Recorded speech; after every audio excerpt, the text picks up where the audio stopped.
The helicopter shuddered violently against the mountain wind and Thomas knew they were going down. He had been flying corporate executives through these peaks for 15 years and had never felt fear like this. But today was different. Today he had passengers who depended on him and a 12-year-old daughter waiting at home who had already lost her mother. In the passenger seat sat Victoria Chambers. Even now, with smoke filling the cabin and alarms screaming, she sat perfectly straight in her cream-colored coat. She was one of those women whose wealth showed not in jewelry but in the quiet confidence of someone who had never known want. Thomas had flown her twice before, always noting how she said please and thank you to everyone, even him. The mountain came up fast. Thomas fought the controls with everything he had and managed to bring them down hard but not fatal on a snow-covered ridge. The impact threw them forward. Metal screamed. Glass shattered. Then silence except for the wind howling through the broken frame. Thomas tasted blood. His shoulder burned with a pain that made him gasp, but he could move. He turned to check on Victoria and his heart sank. She was conscious but trapped. Part of the instrument panel had crushed inward, pinning her leg. Blood was already darkening her coat. "Are you hurt?" she asked him. Her voice was steady but he could see the shock setting in around her eyes. "I'm okay," Thomas lied. "Let me see if I can get you free." He tried for 20 minutes.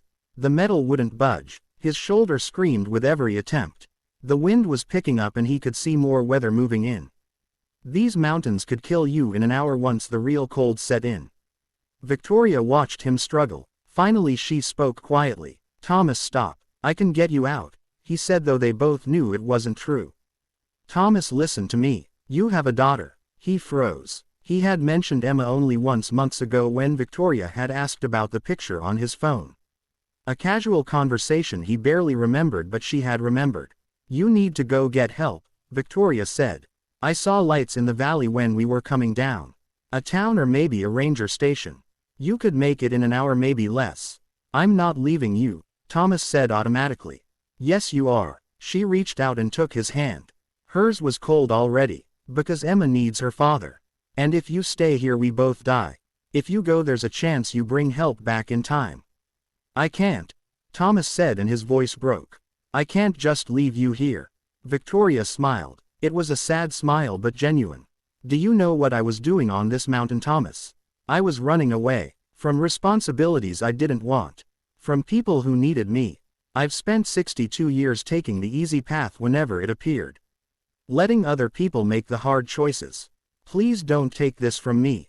Let me do one brave thing." The wind rattled the helicopter. Thomas looked at this elegant woman trapped in twisted metal and felt something shift in his chest. She wasn't asking him to abandon her. She was asking him to let her save them both the only way she could. "I'll run," Thomas promised. "I'll run the whole way." "I know you will," Victoria said. "And Thomas, when you see Emma tonight, tell her her father is a good man who makes the hard choices. She needs to know that." Thomas squeezed her hand once. Then he grabbed the emergency pack and pushed himself out into the brutal cold. The descent was agony. His shoulder was definitely broken and every step sent lightning through his body. But he ran anyway, stumbling and sliding through snow that was already knee-deep in places. He ran because Emma was waiting. He ran because Victoria believed he could. He ran because sometimes love means accepting someone's sacrifice with grace instead of false heroics. He found the ranger station 40 minutes later. Within an hour a rescue team was moving up the mountain with Thomas riding in the lead vehicle despite the medics' protests. He had given them the coordinates. He had done his part. But he needed to know. They found Victoria still conscious. Barely, but alive. The next weeks passed in a blur. Thomas had surgery on his shoulder. Victoria had surgery on her leg. They were in the same hospital 3 floors apart. Emma visited every day after school, sitting by Thomas's bed doing homework and telling him about her day. She was growing up so fast, this serious girl with her mother's eyes and his stubborn chin. On the 4th day Victoria's assistant appeared with a message. Mrs. Chambers would like to see him if he felt well enough. Thomas found her sitting up in bed looking smaller somehow without her perfect coat and pulled back hair. But her eyes were clear and warm. "You made it," she said simply. "We both did. Because you ran. Because you made the hard choice." She gestured to the chair. "Please sit. I've been thinking while lying here and I have a proposition for you."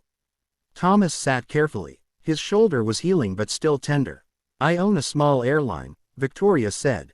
Regional routes mostly. Scenic tours. We've been struggling and I haven't been paying attention. I've been treating it like a hobby like everything else in my life. But lying on that mountain I decided I'm done with hobbies. I want to do something that matters. She looked directly at him. I need someone who understands that carrying people safely is a sacred trust. Someone who makes good decisions under pressure. Someone who remembers passengers' names and their children's names. I need a chief pilot, Thomas. Someone to help me build something real.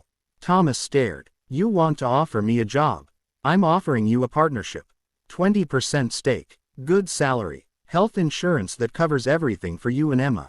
Based out of Denver so you can stay near your home and her school. It's not charity, Thomas. I need you. I need someone who understands what we learned on that mountain. Which is, that we're not alone unless we choose to be. That accepting help isn't weakness. That sometimes the bravest thing is trusting someone else with your life. She paused. I've spent years alone because it felt safer. No risk, no disappointment. But safe isn't the same as alive, Thomas. He thought about Emma. About the bills that kept coming. About flying for a company that saw him as just another pilot. About this woman who had looked at him in the worst moment and seen someone worth saving. When do I start? Victoria smiled and it lit up her whole face. When we can both walk without wincing. That was 6 months ago. Now Thomas stood in the hangar watching Emma help Victoria review pre-flight checklists. His daughter had taken to spending weekends at the airline learning everything she could. Victoria had turned out to be a natural teacher, patient and thorough with a dry sense of humor that made Emma laugh. Dad, Emma called. Victoria says I can sit right seat on the scenic tour if that's okay with you. Thomas looked at Victoria, who gave him a questioning look. He nodded. Just the scenic route. And you listen to every word she says. Always.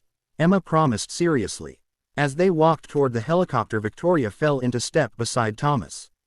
Thank you for trusting me with her. Thank you for seeing us, Thomas said quietly. Both of us. For letting us be part of something. We're all part of something, Victoria said. We just forget sometimes. It takes the hard moments to remember. The wind picked up, carrying the scent of pine from the mountains. Thomas looked at those peaks where months ago he had faced an impossible choice. Where Victoria had offered him a gift wrapped in sacrifice. Where they had both learned that real strength isn't refusing help but accepting it with grace. Emma was already in the helicopter going through checks with the careful precision Victoria had taught her. She looked up and waved both of them forward.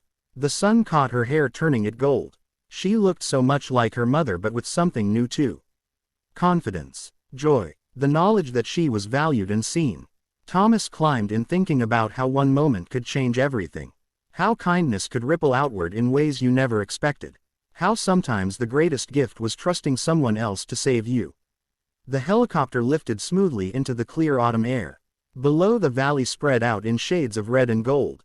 Emma pressed her face to the window, marveling at the view, while Victoria pointed out landmarks and told stories.